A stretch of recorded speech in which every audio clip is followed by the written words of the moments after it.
Hey streamers, this is part 5 of my Mix It Up tutorial series. This time I'm going to cover commands. So to get to commands, we're going to click on this icon here and we're going to go down and click on command.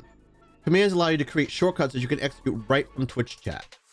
I do have a few set up, but we're going to create one brand new. Once the new command window opens up, there's a few things you need to update in here. First is the name.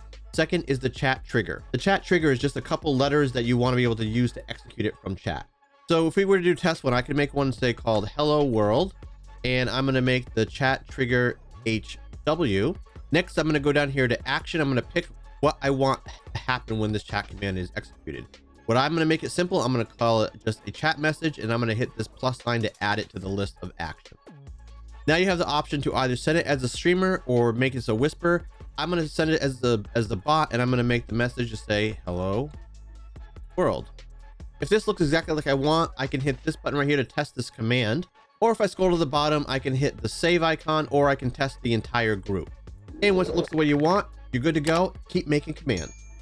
If you like this tutorial, like, follow so you won't miss the next one.